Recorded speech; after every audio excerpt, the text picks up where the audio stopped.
खरं तर आत्ता आरतीची वेळ झालेली आहे आणि त्याच्यामुळं मी काही बोलू नये अशी माझीच इच्छा होती.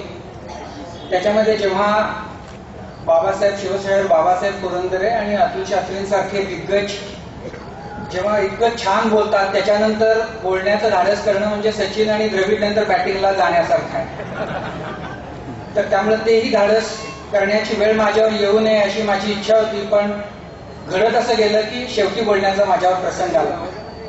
मला ह्या कार्यक्रमामध्ये येऊन खरं तर अतिशय आनंद झाला. ज्या पद्धतीचं काम इथं होतं आहे, ज्याचा आता अतुल शास्त्रींनी उल्लेख केला, त्यांनी आध्यात्मिक आणि वेद आणि भारतीय संस्कृतीच्या क्षेत्रामध्ये काम करणाऱ्या मंडळींचा जो सत्कार झाला त्याचा उल्लेख केला.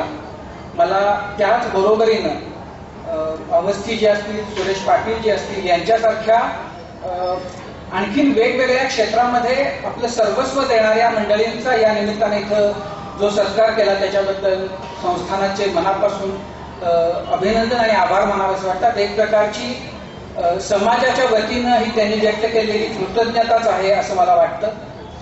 आणि खरं तर खूप बोलायचं होतं, पण आता आपल्याला वेळ नाही येतो. मला फक्त ह्या निमित्ताने इतक्या मोठ्या अशा मंडळींचा जो एक सत्संग मला लाभला, त्याच्यामुळं सत्संगाच्या बद्दलची एक छोटी गोष्ट सांगून मी थांबतो. नारद मुनी एकदा गेले होते भगवान विष्णूंकडे आणि त्यांनी विचारलं की सत्संगाचं महत्व काय आहे. तेव्हा विष्णूंनी सांगितलं की अमुक अमुक ठिकाणी आत्ताच एक सुरवंट जन्माला आलाय, त्याला जाऊन विचार. नारद मुनी तिथे गेले, तर त्या सुरवंटाच्या जवळ गेले. सुरवंटानं त्यांच्याकडे बघितलं आणि ते मरून गेलं. नारद घाबरले. ते परत विष्णूकडे गेले, म्हणजे असं काय झालं.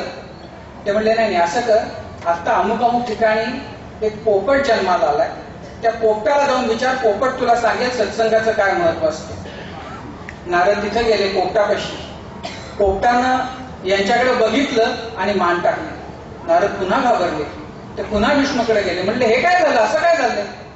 विष्णूने सांगितलं असं आहे की अमुक अमुक ठिकाणी एका गायीनं वासराला जन्म दिलाय, तिथं जा, ते वासरू तुला उत्तर देईल. नारद तिथं गेले. वासरानं त्यांच्याकडे बघितलं आणि त्यांनाही प्राण सोडला. त्यामुळे नारद भयंकर घाबरून गेले की हे काय चाललंय काय. ते विष्णूला जाऊन म्हणाले की बाबा तुला जर सांगायचं नसेल तर सांगू नकोस, पण मी तुला इतका अवघड प्रश्न विचारला होता की सत्संगाचा फायदा काय होतो, तर तू हे मला काय माझ्या वाट्याला लावून दिलंस की मी जिथं जाईन तो जो जीव माझ्याकडे बघतो तो प्राण सोडतो. विष्णूने सांगितलं की अमुक अमुक ठिकाणी एका राणीनं आत्ताच एका बाळाला जन्म दिलाय, राजपुत्र नवा जन्माला आलाय, तिथं जा, ते बाळ तुला उत्तर देईल. नारद तिथं जायला तयार नव्हते, पण विष्णूने फारच आग्रह केला म्हणून ते गेले. तिथं पोचले, मनामध्ये धाकधूक की आता काय होणार. ह्या बाळाचंही तसंच नको व्हायला, इतकं गोंडस राजबिंड सुंदर राजपुत्र तो. नारद तिथं गेले, त्या बाळानं त्यांच्याकडे बघितलं. नारदांच्या छातीमध्ये धक धक होत होतं. त्या बाळानं त्यांच्याकडे बघितलं आणि ते गोडसं हसलं. नारदांना काही कळलं नाही. तेव्हा ते बाळ असं म्हणालं की महाराज, तुम्ही असं विचारलं होतं की सत्संगाचा उपयोग काय. जेव्हा मी सुरवंट होतो तुमचा सहवास मला मिळाला आणि मला पोपटाचा जन्म मिळाला. जेव्हा मी पोपट होतो तेव्हा तुमचा दुसऱ्यांदा सत्संग लाभला आणि माझं रूपांतर गायीमध्ये, मला गायीचा जन्म मिळाला. आणि जेव्हा तिसऱ्यांदा तुमचा सत्संग लाभला तेव्हा माझं रूपांतर, आता मला हे रूप मला मिळालं. हे केवळ सत्संगाचा महिमा आहे.